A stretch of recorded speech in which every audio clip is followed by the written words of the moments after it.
Lights, camera, action. In a studio where local filmmakers talk to other filmmakers about the inside world of film. Cut. That's not the script. It. We'll fix it in post. Do you wonder how films are produced and what really goes on behind the scenes? Well, stand by. Filmmakers Kevin Mumphrey, Victoria V.A. Jones, and Carson Hype Ferguson explain all the details. Right here on It, We Will Fix It in Post podcast.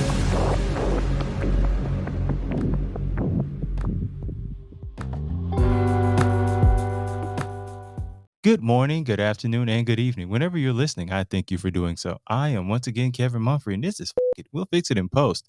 I'm here with my colleagues, Karsten Knight Ferguson. Sure. And Victoria V.A. Jones. What's going on? Now, when you think of different jobs in film, you'll think of producer, director, PA, who normally gets screamed at a lot. Other positions sort of like that. But you never think of a position of researcher. And for like documentaries, there's certain film that research is an important aspect of that film. Yeah, you got to get it right. So today we have someone who is in the field of research of film, Caitlin Riggsbee. How are you doing today? Hey guys, good to be here. Thanks for having me. So first, like, where did your journey in film begin? Oh my gosh. I feel like every single film person has a distinct memory of like bugging someone with a camera and being like, hey, can I take that? Yeah, that's about how it is. Yep. So actually it started way back when I used to be a singer, actually. I used to be a singer, and I bugged my parents to let me go to American Idol camp, which was a thing that no one knows about because Camp? it didn't last. There was a camp. There's a There camp? was a camp for children. Wow. Yeah, The more you like, talk about this, the sketchier it sounds. Yes. Yes. So I bugged my parents. I was like, please, I want to go to American Idol camp. It was like in the middle of nowhere, Connecticut. And I went, and instead of singing, I followed around the film people the whole time. So I came back. My parents came to visit. They were like, "What did you sing? Who did you sing with? Did you?" They they brought in people who didn't win American Idol. People who got like third, fourth, fifth place. Wow. Wow. Wow. They made it that far. Yeah, I mean, So there's something they there. needed some help. So that's why they went to camp. Yeah. So like, hey, get them real cheap. Get them real cheap. So from like 5th to like 10th place showed up to this camp. Yep. So I went, and my parents were like, "Who did you hang out with? What did you do?" And I was like, "Oh, well, they had this film crew." And I spent my entire summer just following them around, and they were like, "We paid money for you to do that." Hey, she's I bet you she was sorry for 2004, huh? Huh? Nah. So Now I put out the bag right there. I give you that was a good one. On the first turn, Finally. right? I give him that. So Don't give it to him. how much does this camp? Listen, I don't know. That is between my parents and That's their their bank issue. account. Oh, that is clearly an adult conversation. But I'm pretty sure they were pretty upset when they were like, we spent all this money and you followed around the film crew the whole time? Well, I mean, I'm that's just like, what? I mean, it's all in perspective. Like, No, she came listen. back was like, okay, she knows what she wants to do with her life now. No. You went to go sing. Okay? I paid money for you to go sing. You know that sounds like the band parents that pay the money for the band equipment, Yeah. and then the kid decides they want to do drill team right after you spend big money on the band equipment. That's what that sounds like. I get where you're going. I'm just saying there's plenty of those stories. I get the ballpark you want to play at. I just like you trying to get Yankee Stadium. I feel like you're a little more on Wrigley Field. I'm telling you right now, that story's happened multiple times. There's music stores that are out of business that are probably still making money off of them payment plans. You know, Oh my goodness. we're gonna move on because I feel you're gonna take this to a dark place. He's known to do that. So, so when you realized you wanted to work in film, what was your first job in film?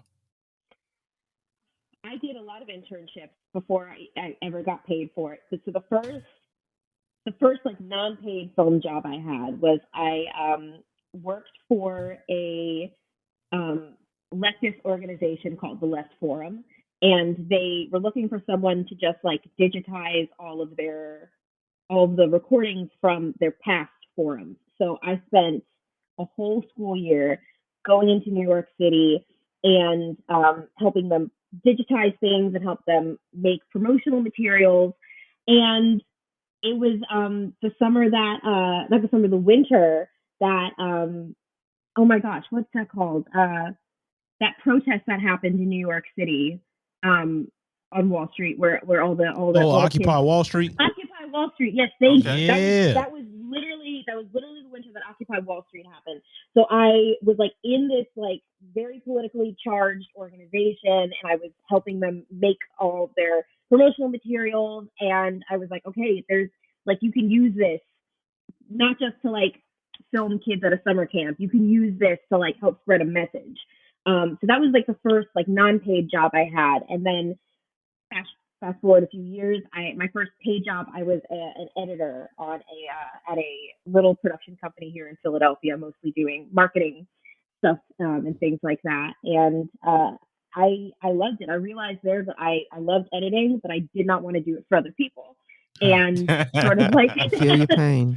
Yeah, I feel your pain. Yeah. Killing your darling sucks when it's not like your project. So that I pivoted from there to sort of like the producer end of things, and I've been loving it ever since. So for someone who loves editing, because you all are few. What is it about editing that you love? Because it's one of those things. It depends on the project for me. Yeah, for sure. I love trimming the fat, and I love sort of like it's sculptural, you know? Like you start off with a whole bunch of material that doesn't necessarily make sense together, and then that is a great way to describe it. Yeah, then you find the story within it. And that's also what I think I love about like the archival stuff I do, because you find some stuff that hasn't been seen in decades, and you find materials that the context might not make total sense, or like the importance of it might not make total sense. And then you sort of like frame it in the film in a way that's illuminating. So that feels really special, you know? Yeah, I feel that.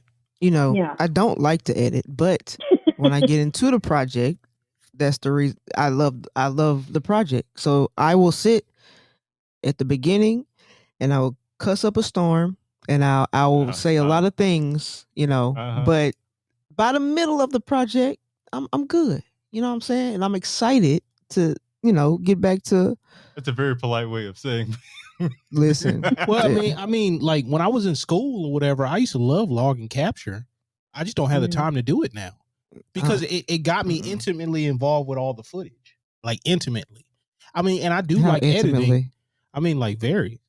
I was in there. This is yo. I'm saying, come on. And I blame you for that. Come on. You just had to give him that. No, seriously. I'm in the lab. It happened to me in slow motion. Like I knew it was going to happen. I mean, I just couldn't He stop said it. it more than once though. Wait, no, seriously. Like I'm sitting up here, like you know, with the footage, I get to experience it like outside of like, say if I wasn't shooting it, and like it would make it even much better. Like, but if I'm shooting it now, I get to learn it. Like I get to learn those little moments or whatever. Especially like I do a lot of event stuff. So it's like little moments I wasn't able to catch, like in my mind. I'm like, oh, wow, look, that person over there, like, look at that smile. Like, I know I want to use this. And I'll make little notes for myself, stuff like that. So. Can't do it. Now, if I'm shooting it, even if I don't really care for the project itself, I can kind of, because I can at least go, I can see something I didn't see when I was shooting it. So I don't necessarily mind it. But again, it really depends on the project for me. Because if I don't like it, it's just a bunch of images. And it's like, I got to make a cake out of this from scratch. And, you know, and I can't cook. You know, if I could, you know what I would like, ultimately what I would love to do, I would love to have a editor full time, and I would just do selects. So like I would pull out like the best that I could, and I would have another person look at it. And then we both go together with like, you know, second, third roughs or final edits. And to me, that would be like be able to hold my process like way down. That makes sense. Yeah. I guess. Now I'm gonna go back to your internship, your first internship. Yeah. So you're in were you like living in New York when this was all when you were doing this internship?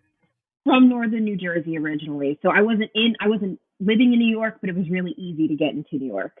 Okay, so you're there during this That I New guess you could Jersey say somewhat. the New Jersey drive time, huh? I don't even know. The movie New Jersey Drive. He doesn't know that. He doesn't know what that It's with is. the carjackings. He doesn't know that movie. It was about some other stuff too. Anyway, go ahead. Sorry. You tried. I appreciate the throw. It didn't hit. Shout out to Jersey City. But Yeah. with like everything going on with the protests and everything, like when you were starting this internship, was it a bit overwhelming? Like, did it take you time to adjust to it all? No. Weirdly, no. That probably has. I went to a high school. I was sort of like a magnet high school in my county, and so I went there and I majored even in high school in digital media. So I already had a background in sort of what I was doing at the internship in best practices, how to conduct yourself sort of like in a professional environment. So it wasn't hard. It was more just like eye opening because, and I think that this is a flaw that like a lot of film programs have. Even it was a high school program. This wasn't. They weren't necessarily trying to teach you how to be a filmmaker, but they were trying to give you some skills. It was one of the first times that I realized like how broad the industry could be. So that was like the big eye-opening moment for me, being like, okay, so I've seen the people at the camp and they're running around and they're filming stuff. I don't necessarily know what they're doing with that footage afterwards, but I know they have to be getting paid for it.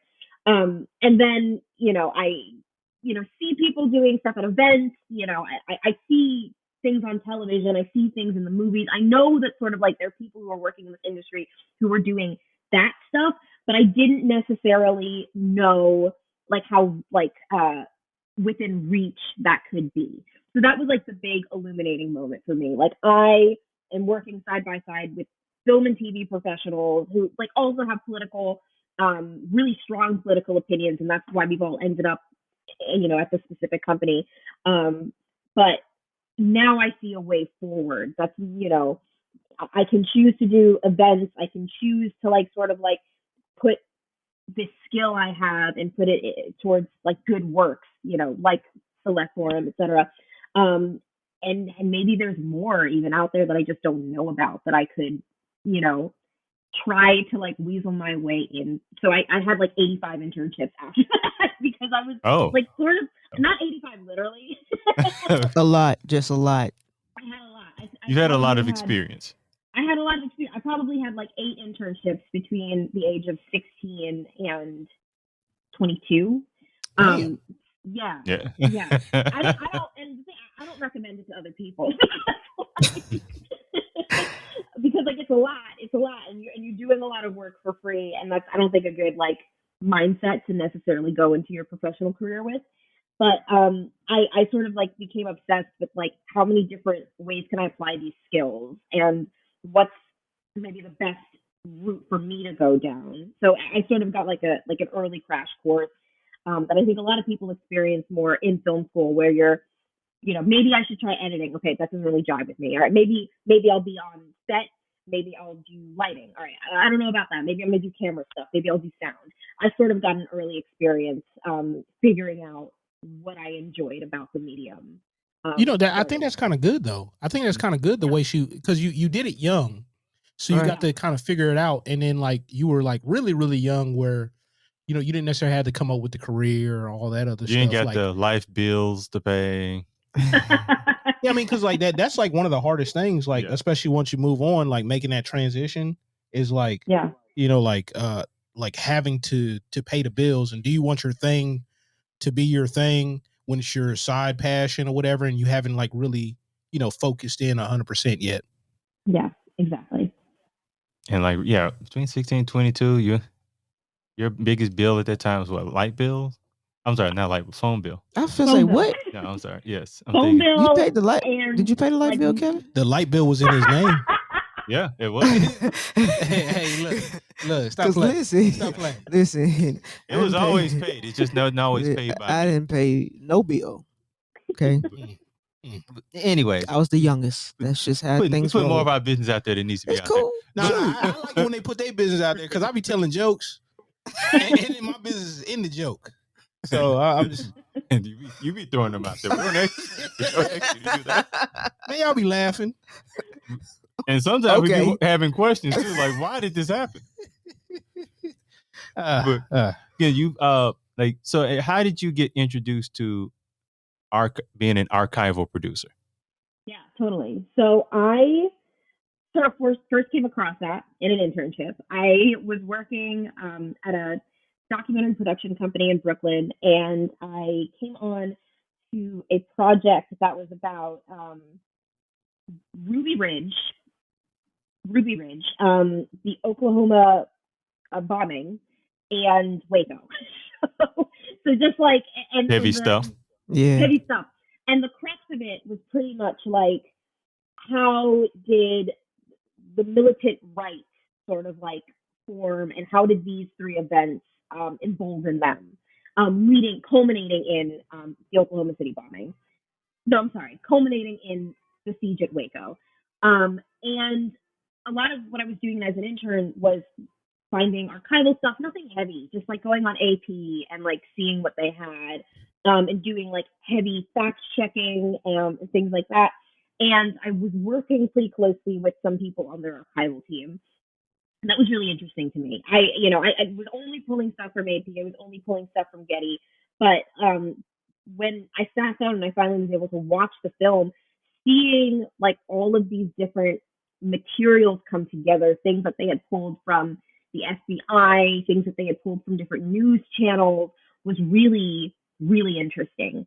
And then I came back to that company a few years later, when I worked on Finding Your Roots with Henry Louis Gates Jr., which is a longtime PBS docuseries that's literally, you take celebrities and you take genealogists and you trace those celebrities' family history.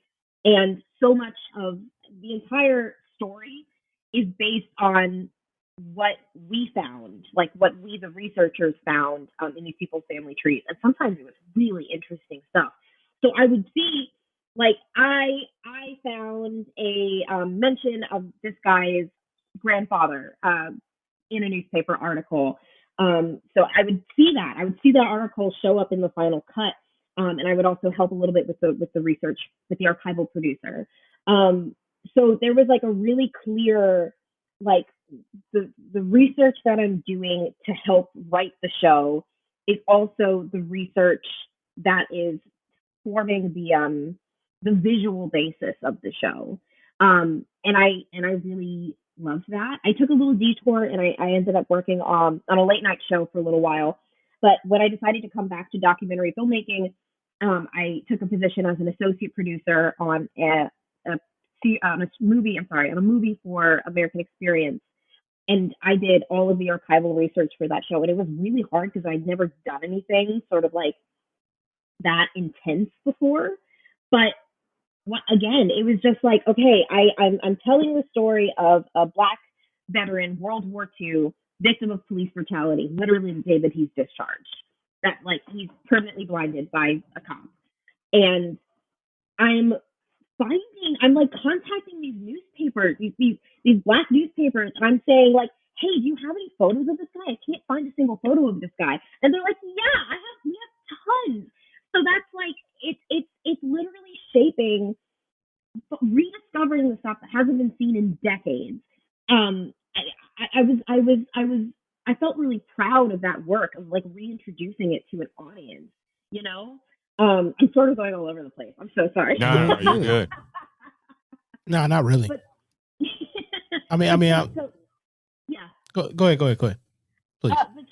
So yeah, that was. I just had like a really profound emotional impact on me. You know, that I got to know these librarians really well in certain libraries and like developed like a camaraderie with them, and just like more more than that, I felt like I was helping to give voice to Sergeant Woodard, who was a serviceman, who he passed away, I think in the 80s or the 90s. We weren't able to interview him. His family unfortunately didn't have any photos of him.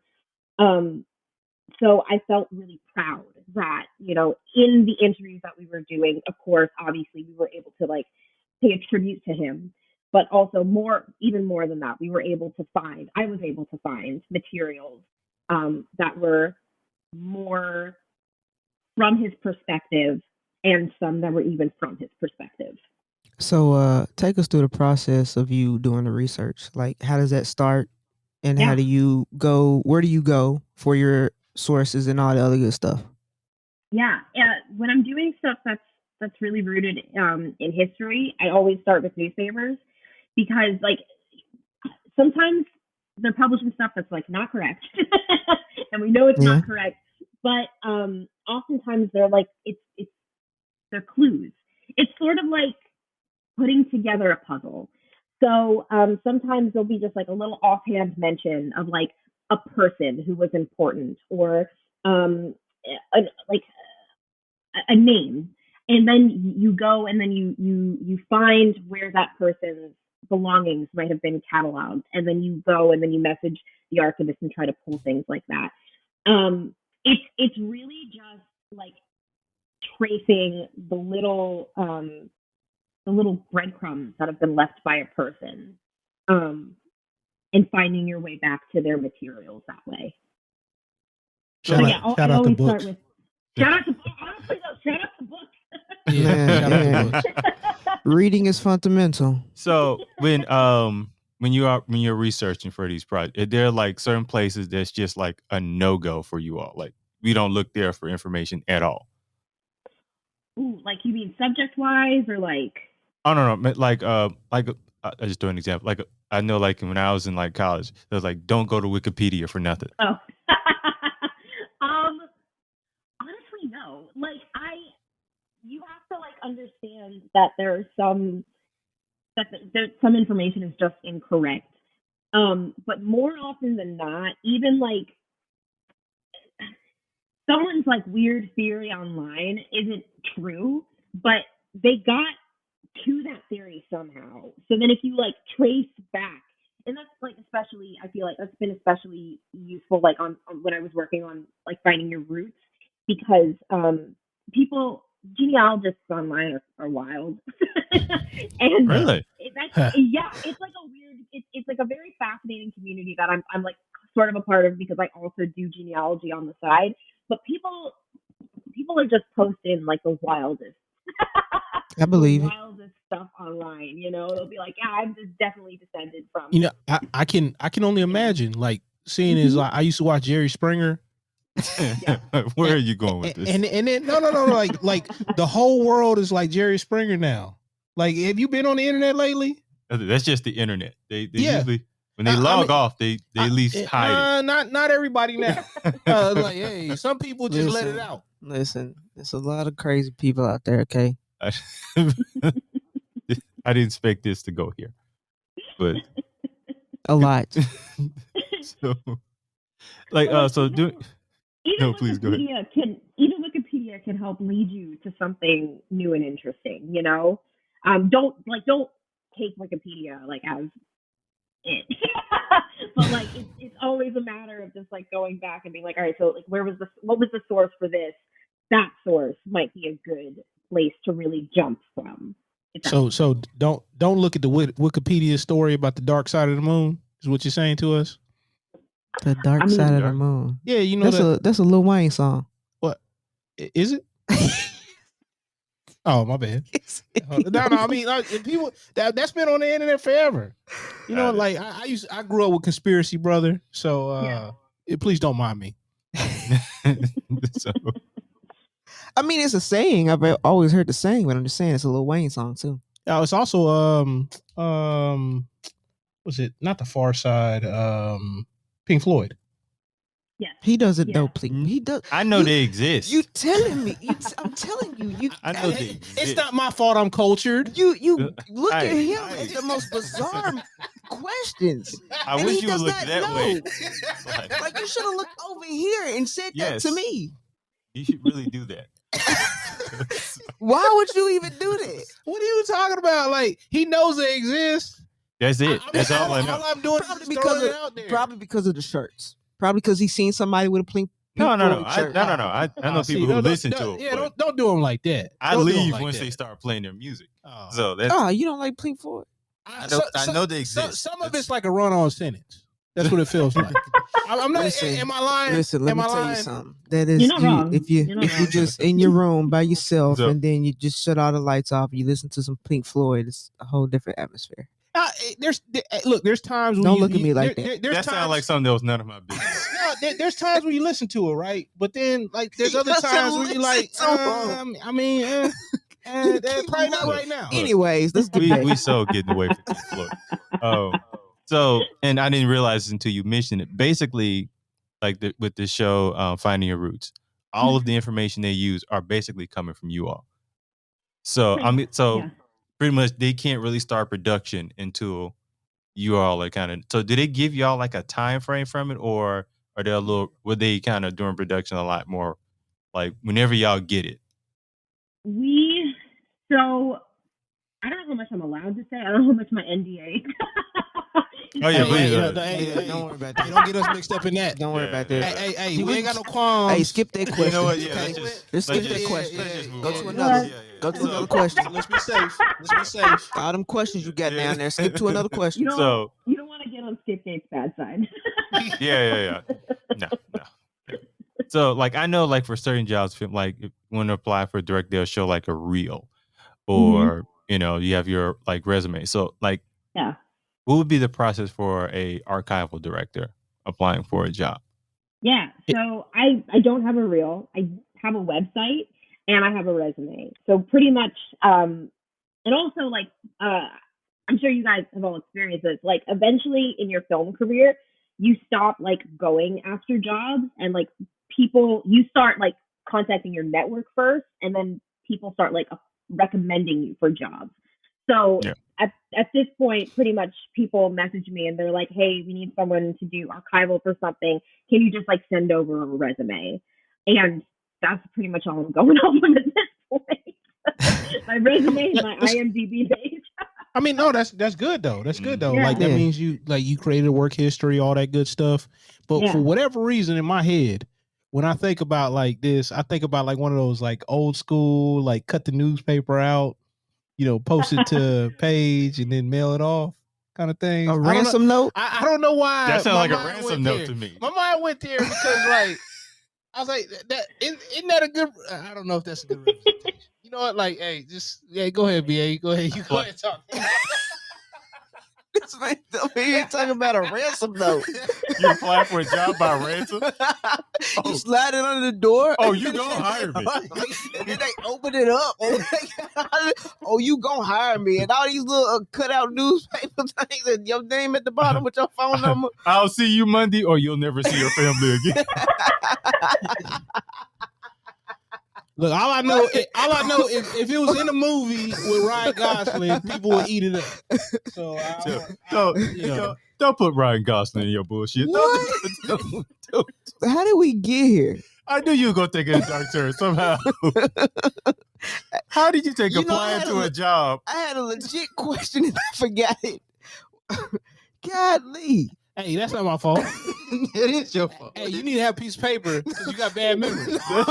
No, you throw me off so bad, and I'm just like, what? I be trying to think. I keep it fun over here. Okay. I don't know what that He is is. literally why I have paper on me because I forgot 2 questions I was going to ask. Okay, Oh man. as we've simmered down, so We like ain't seen- whatever. most of the projects you've done is most of which you do in pre, or there's anything that you do in post production. Yeah, actually, I do a lot of both. So it also really depends on the project. So sometimes the director will want to like sort of come to an interview armed with like an arsenal of archival materials that they can draw from when they're asking those questions. So in that case, especially with the freelance work that I do, I'll normally do like a first run, and I'll go through, I'll pull as much stuff as I possibly can. And in that situation, I'm looking for materials that are story enhancing or story altering. So literally, so that the director can sit down and be like, what do you think about this? We pulled this newspaper article and it had this comment. What are your thoughts on that, etc. But I also do a lot of stuff in post, and that's, especially when you're working with like a PBS style documentary, all of the visuals, or most of the visuals, are going to be archival materials.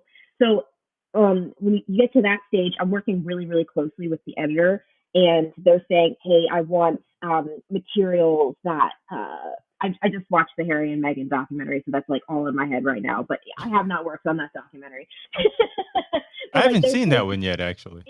I have feelings that I have thoughts and feelings. I don't know about right now. Okay.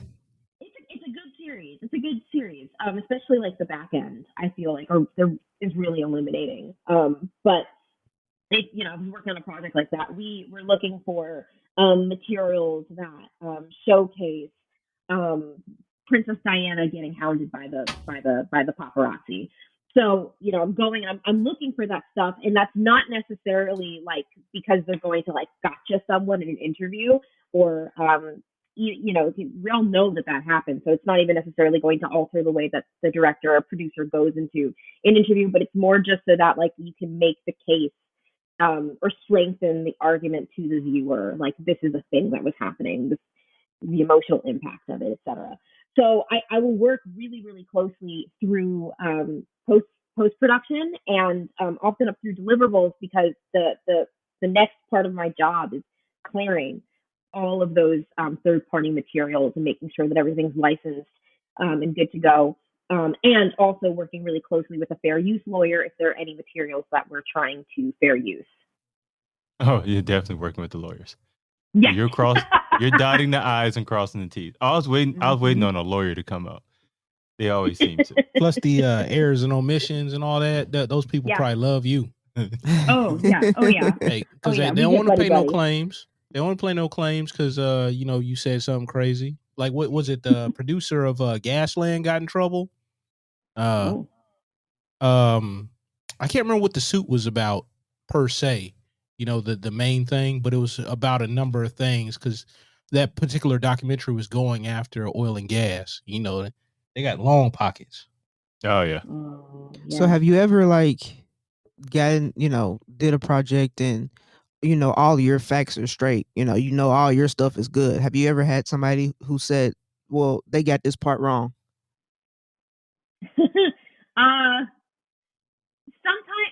not like in a story altering way.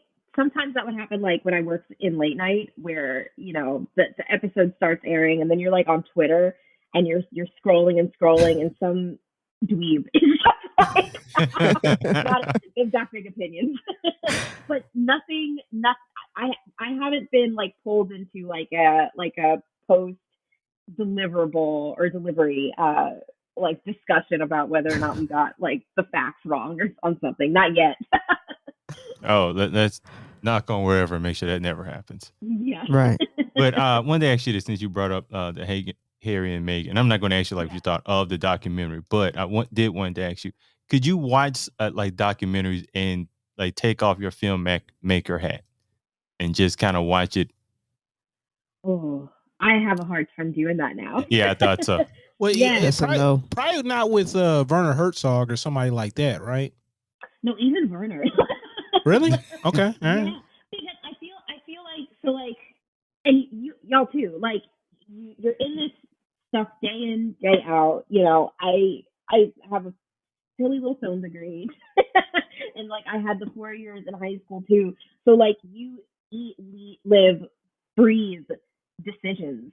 So when you're watching a documentary, especially because that's what I do, I'm able to turn it off a little bit more with like fiction stuff. But like, especially documentaries, like I'm watching and I'm like, what is the filmmaker trying to make me feel? What are they trying to make me think? And how are they setting up this argument? And even if it's like a verite piece, you're still leading the audience to feel a certain way about the different characters, and you still need to get the audience to like buy into your story. Like you still have to have suspension of disbelief, even if it's a documentary, you know. Right. So I find it really hard, and like even with, like especially with archival heavy stuff, I'm like sitting there and I'm watching and I'm thinking, okay, like where did they get this from? Like who did they contact? Like how many, like if I was doing this, like how many lawyer conversations was this probably? Okay, they blurred that person. I wonder why they blurred that person. So like I feel you. Yeah, I feel you on that. I feel you on I that. thought I was bad. Nah, listen, I was, you know, I mean, Nigerian movies on Netflix aren't that good, anyways. But you know, but I mean, but listen, you know, I was watching one the other day, and I forgot the name of it, but I was trying to give it the benefit of the doubt, but I just kept looking, and this woman was sitting down, and her knees were ashy. And I'm like, why did they let her get on set with her knees ashy like that? Like, that's the only thing that was in my head. You ever been to Africa? Yeah. But I'm just saying. I mean, I'm pretty sure there's a couple people in Africa with ashy knees. I'm just saying. Not on the film set though. Okay. So we know your set. It wasn't a documentary, is what I'm telling y'all. Everybody gonna be moisturized on me. No ashy knees over here. Hold on, let me check your knees before you get up in here. Now, like to me, I feel that's a bit much. But how is that much? But for me, like, what is it? They were very ashy. The one Tyler Perry movie. The one Tyler Perry movie was it Acrimony, where the guy was in the back, he's drinking water, and next thing you know, he's like that, like because the cuts were so abrupt. Okay, yeah, I get that. That takes me out, but I'm unlike most of my friends. But I'm saying you could. I mean, that was an edit. That was an edit problem. Somebody could have caught that. But I'm just saying, you on set. There's a lot of people on set, and they don't see this woman's ashy knees. Like, what is you doing? I think that's you just nitpicking. Yeah, because I could turn it completely off, which is like funny, unless something like really jars. Nah, I can't. Like the continuity issues with the all right, dude's drinking out of a cup, then it just cuts to like him eating off the plate, and there's nothing on the plate. Then it cuts back to him drinking, and I'm like, oh, whoa. Like, it took me out of the story. Now I'm go ahead. You know, the ashy knees could have been about her character, you know, like this. Oh no, no! These people were playing rich. They were rich people. So why are you rich and your knees ashy? You ever met rich people? You ever met rich people? Especially new money. I know. I don't know people. They were with royalty Corvettes in front of trailers. I'm just saying they were playing royalty. So why are your knees ashy and your royalty? And your royalty. Why are they ashy? What year is this? This is now here. It's like 1800. It's like, yeah, people didn't have one moisturizer back then. I'm like, God dang. She's like, oh, berries and twigs. She's like, hey, put that on your knees. No, this is now. It was now. So we move it on because there's just so many jokes, and I don't want to say them. So many jokes. But anyway, so I'm gonna go up to the line. No, I will mute your mic. Is it easier for you to watch nonfiction? I think so. No, I'm sorry. No, it's not. It's easier to watch fiction. Reverse, complete opposite. It's easier for me to watch fiction than it is nonfiction because, like, first of all, half the time, the film industry, number one, is so small. It's so small. So like sometimes like younger people will message me and be like, can we talk about like how you get into this? And I'm like, yes, do not ever burn a bridge because this industry is like 6 people strong. And that's even more concentrated in the documentary world.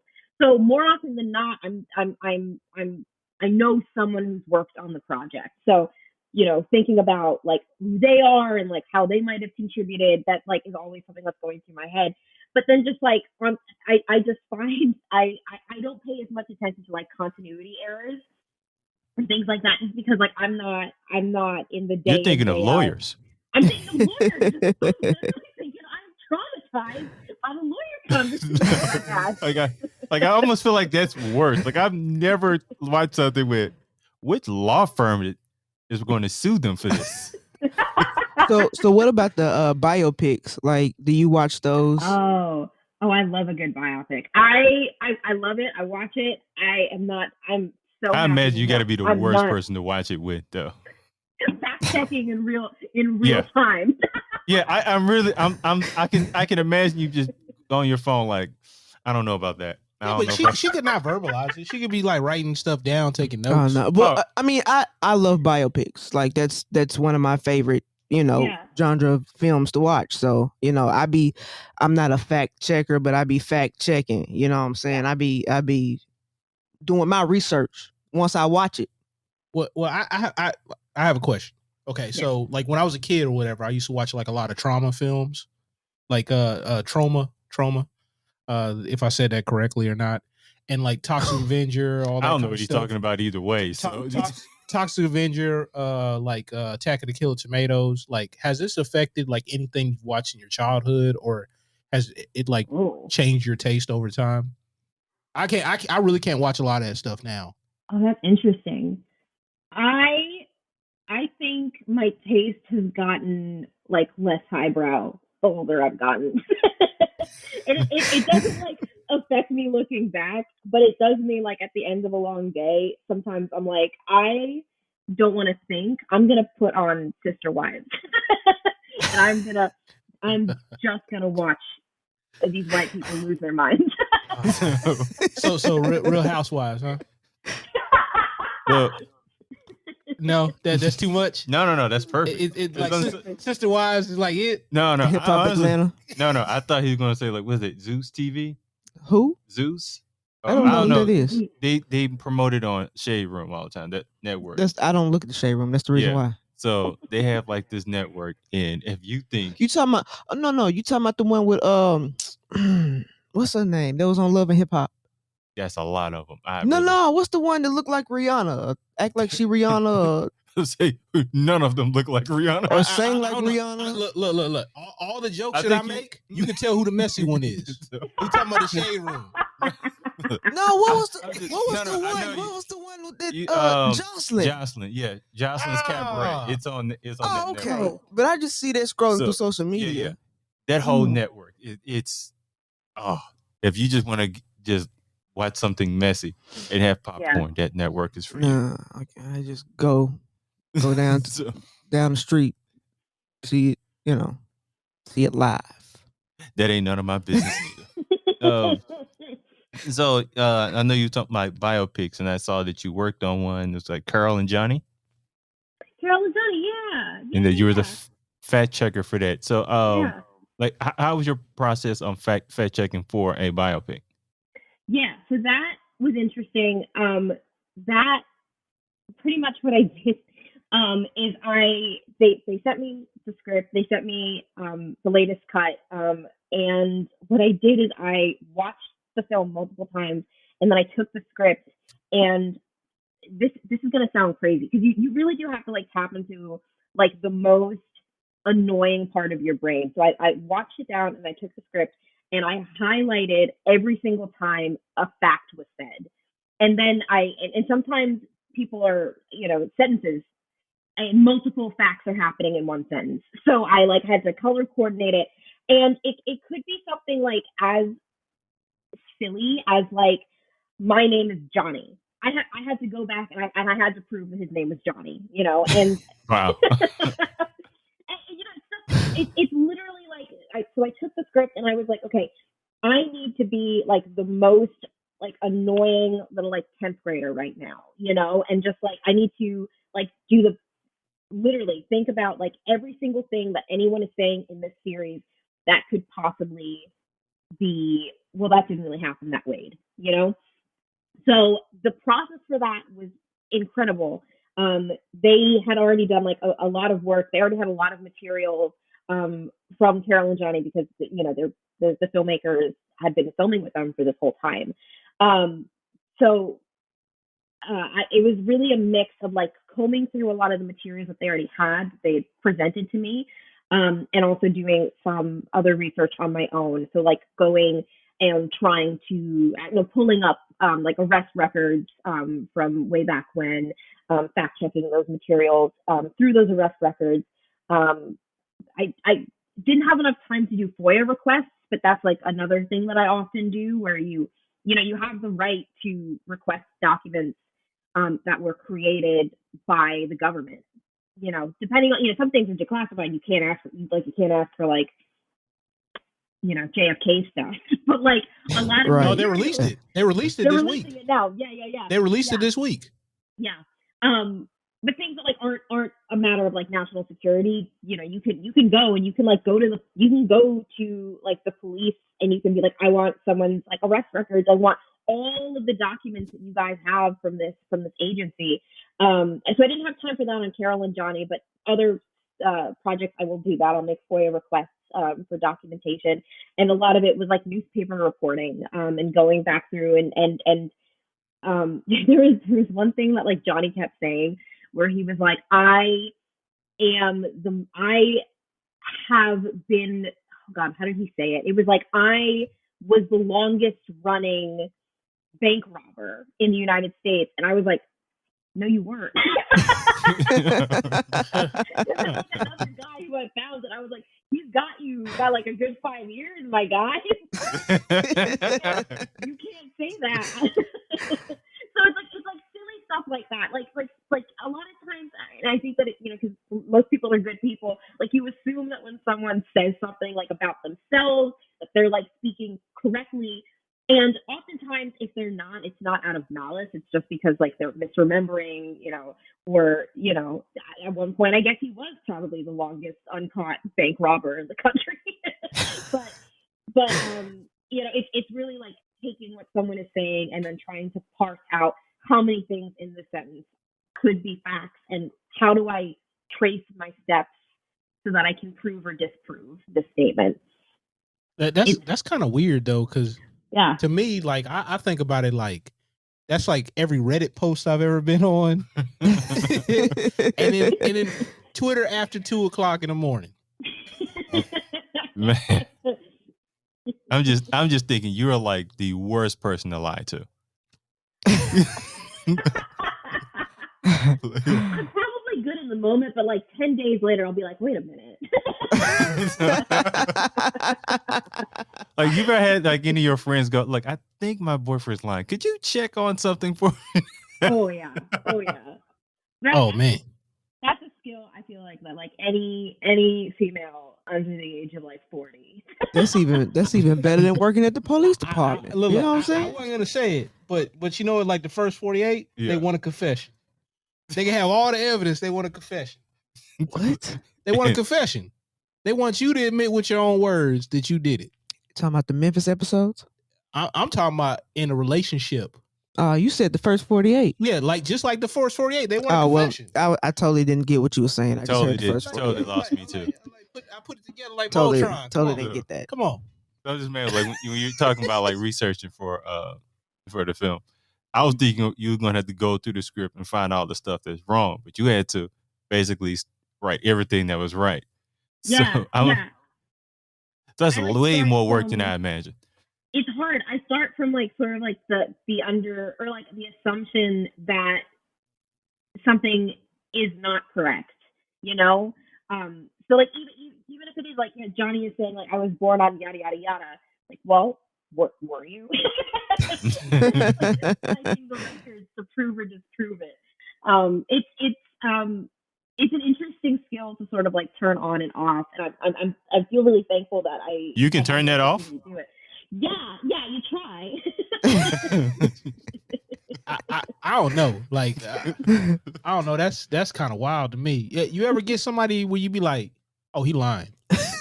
He's straight up lying. Like you just know. Like it's I was like, everything he is saying is a lie. Like you and the director looking at each other like, it's bullshit. Hey, do you want to tell him or should I? We're just gonna let him keep talking. Okay, cool. Okay, sure. No one caught you. Not caught you. Okay. She'll find out in about 5 minutes. But go ahead. She's a professional. Like, trust me. There's that clip of that one guy that goes around talking about how he lies to all these different women in relationships with him so he can sleep on, like, have a place to stay. And this dude's like notorious, like online. There's like this whole channel. That's a love scam. Yeah. Yeah, Hobosexual. It's getting cold outside. You know, they need somewhere to stay. No, seriously, that's what they call some of these cats. Hobosexual. They need somewhere to stay. It's getting Yeah. cold. And tax season coming up. They need somewhere to stay. Hey, look, that earned income credit. I'm telling you right now, that go a long way. I feel like there's a documentary about this. No, but that dude, whatever, they talked to him like 3 or 4 different times, and they got like YouTube videos. There's like a channel that does these like just weird introspectives on these people that have like these crazy lives, like from like all corners or whatever. And this dude's like supposed to be the notorious like cheater. And then he got caught. He got caught cheating because he was on like 2 or 3 different little mini documentary platforms. Well, there go his tax money. And he's like, yeah, I kind of felt bad because I kind of got caught since the last time we talked. He's like, yeah, she saw me on this. And I was like, why would you go on there? You didn't think she see it? He wanted some clout. He wanted to brag. You know what I'm saying? Like you want to brag, but you don't want everybody to see it. It's a weird thing. Well, maybe he want to get caught. Maybe that's what it was. It's like, maybe so. Maybe he was getting tired. You know, maybe he got what he wanted. But now, are you like working on documentaries and nonfictions? Kind of. Would you want to work in fiction in any capacity? I'm open to it. I just haven't. And I don't know. I feel like I might have to move to really facilitate it. I've like gone remote, and I moved to Philadelphia because like documentary production, I think really has shown that it can accommodate that over the past 3 years. I would definitely be interested in sort of like helping or like working as a fact checker or a researcher on like period pieces, or even just like films about like mafias, like now you're talking. Yeah, that's the type of stuff I like. Yeah, we know you like mafia films. Absolutely, I love those. So I know it's not mafia, but did you ever get to see the one about the Black Panthers, the recent one? Was it the Black Judas? Oh no, I haven't. Black seen it Judas. yet. That looks so good though. Okay, because I was going to ask you, what you think about it? Because I know that's a specific time period. Yeah. And I was going to ask you, like, hey, did you think they got it for the most part right? Yeah. But I can't ask that question. Yeah, I wanted to kind of bring up like your time at last week with John Oliver. Yeah. I know they deal with like social issues, political issues. So like as far as fact checking, like what is your process of kind of fact checking and stuff you would look for to accommodate that show? Yeah, it was really similar. So I worked under like really an incredible team of producers who all have backgrounds in like heavy, hard-hitting journalism. And they really altered or like really helped inform the way that I approach fact checking, because they all are just such incredible journalists. And I think that's like one of the things that makes that show so special is that it is really funny, but it is like hard-hitting journalism at its core. So basically they would tag me in to like assist them with like making sure that like the stuff that we were saying on the show was factual. And sometimes it's like silly stuff, like sometimes the writers would write a joke and they'd be like, can you fact check this joke? Just so that like, because there's always someone like on Twitter who's like, well, actually that's not how that works. So, and it ultimately is the writer's final decision whether or not they incorporate that note. But it was really similar. It was this is the statement. How many separate facts are in this statement, and how easy is it to disprove the statement ultimately? So you always are approaching anything that you're fact checking from like a really critical place. If it stands up to scrutiny, then I feel comfortable standing behind it and being like, I did all I could to make sure that we weren't saying anything that was wildly incorrect. I really appreciate that because I know that's not done everywhere, especially in the age of clickbait and all the internet stories and all that stuff where people want to be fast versus worry about being correct. So that's nice to hear. Yeah, yeah. I was just thinking, like, how hard could your job have been if someone doing it like in pre-internet?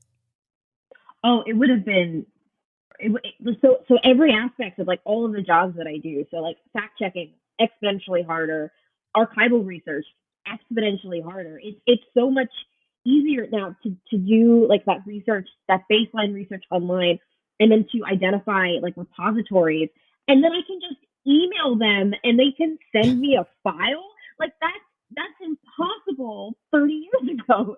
You know, Right. 30 Exactly. So, Exactly. yeah, I'm She would have been on contacting these people.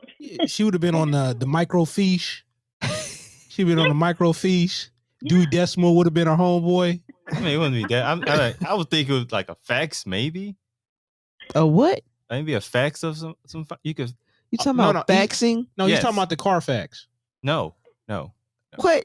Fact, Get, like, out, get out of here. What you say? I'm thinking like All right, get up. I'm about to head out. I would imagine this would hold production back exponentially, but like you could fax some files.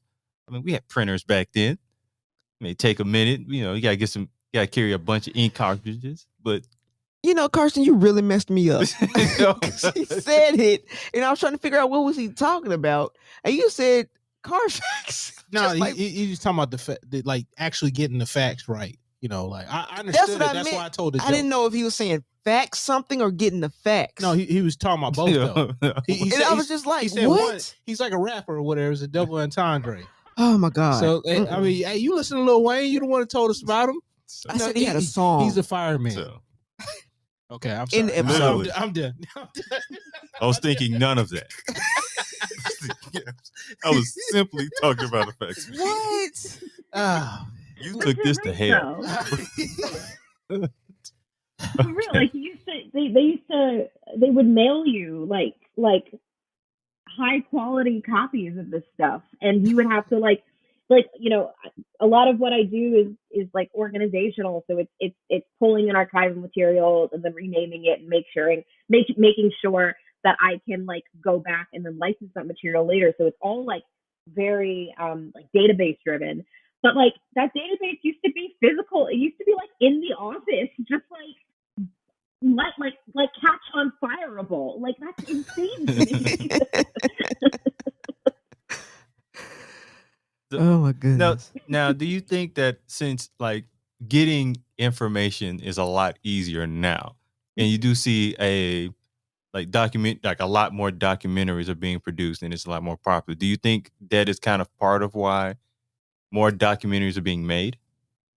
Yeah, I think documentaries are way less expensive to produce than most fiction Absolutely. TV shows, movies. You know, like I'm working with some friends on I'm helping to produce a documentary with some friends, and we're losing our minds because the budget is like $1 million. That is nothing. That is nothing in the grand scheme of like I understand you when you say that. My wallet doesn't, because wait, boy, hold on, it's not $1 million. Hold on, I'm sorry. No, it is $1 million. It is $1 million. It's $1 million. Yeah. the fact that you had to think about it. yeah, but I mean, it's all relative. It's all relative. $1 million is a lot of things. Yeah, but it's not relative. It is relative. Like if you're Jeff Bezos, $1 million is not. We are not Jeff Bezos. But there's a lot of people that are millionaires and multimillionaires where it be relative. You know, it's a lot more people who are millionaires than what you think it is. I know. Yeah. I was talking to Kevin. Well, guess who ain't one of them? Well, with that attitude, Mister. I hope one day that I can say something's just $1 million like it's nothing. No, you know what? I don't think they'll ever have that mindset where they'll be The like, left it's just side $1 of my million. body almost fainted. Well, Like this. it's just $1 million. I'm like, I Kevin, don't think you they're have gonna say to- anything like You that. have to think it, believe it, and it will happen. Okay. Well, Oh, she talking about the Cool. secret. She talking about the secret over here. You Okay. seen that? Yeah. The what? The what? I know my bank says I'm just broke. You never So- seen that movie? The secret. The Secret. It's about the law of attraction. Yeah. No. So you can sit in your house, you can sit in your couch playing PlayStation, and it'll just That- come to you. That definitely. See, I feel like ain't- you're going somewhere dark That again. We just definitely gonna, ain't that. That definitely. we just No, not you're supposed to work, but like people like talk about it's basically the whole thing about the I manifest. mean, you got to put effort into it. About the manifest stuff, but a lot of people don't put effort into it, and they just think, oh, they can manifest. Oh, okay. I'm a manifest. Let me try to manifest some money then. Like one of them shipping things. Manifest. see. Yeah, you lost me again. You lost me again. All right, Anyway, so, Even like a low budget film is like anywhere under $5 million, you know? So like it's, I don't even know how we started talking about this. Oh, so I don't either. the budget. Budget. Yeah, budget. Documentaries are like exponentially cheaper than nonfiction. The fiction films to produce. So like $1 million for a documentary like is a lot of money. It's like objectively a lot of money, but it's still to get you more bang for your buck if you're a network. You know, like okay, we'll throw them $1 million, we'll make back whatever, how much money we get. So I think that we're sort of like in this like golden era for documentaries because like people throughout the pandemic's still happening, but when like early days 2020 they were still producing them because you can like everyone sort of like go off into their separate corners, like work remotely and then come together for an interview shoot. And you really only need a few people on set for that. Like you need someone to do lighting, you need someone to do sound, and you need camera and and the director, if you're really doing like a skeleton crew situation. So I think that this sort of like documentary renaissance is like really only in the beginning stages because it's entertaining as hell. Like Yes. people watch it. People watch like Bad Vegan, and people are watching Harry and Meghan, and people are watching the stuff, and you can produce them way cheaper, and also I think maybe not faster because the projects I've worked on, often are like a few years in development, but I think those other aspects sort of like make it a no-brainer for a lot of networks. It's just amazing that fiction is more expensive than nonfiction. Yeah. No, that's not amazing. Because with fiction, we're just kind of making it up. Yeah, but you have to put more effort into fiction. Yeah. Like as far as the look and all the other good stuff. Well, I guess with nonfiction, you can just tell it how it is, Right. and I guess you just I didn't think about it that way.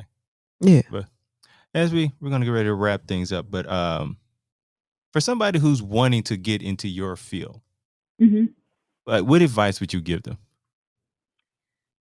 I would recommend that they take every opportunity that comes their way. I think that one of the things that's the most fascinating to me as someone who's like working in documentary is how weird everyone's path is. And I think that goes for like the whole film industry as a whole. Like no two people have the same path that they've taken to get here, even if they're in the same exact place. Right. And I have like honestly found that there's sort of like this really beautiful like serendipity that happens when I'm working on a project where I'll sort of like Slumdog Millionaire style, like remember like, oh, I learned about something like this years ago when I was like interning on this one project, and now I'm like tapping into that skill that maybe has been sort of like sleeping for a while, like laying dormant, and now all of a sudden it's relevant again. So I think that like in order to like do this job well, you sort of need to really enjoy being a jack of all trades. You need to really enjoy like learning random shit for the hell of it.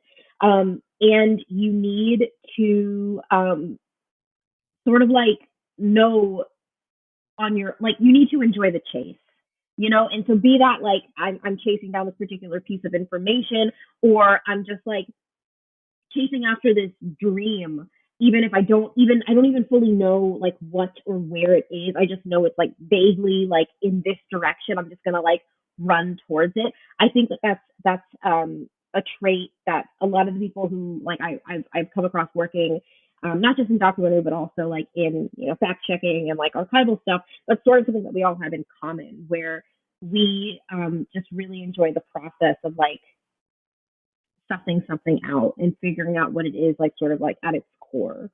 So yeah, just like do everything. Do everything. Right.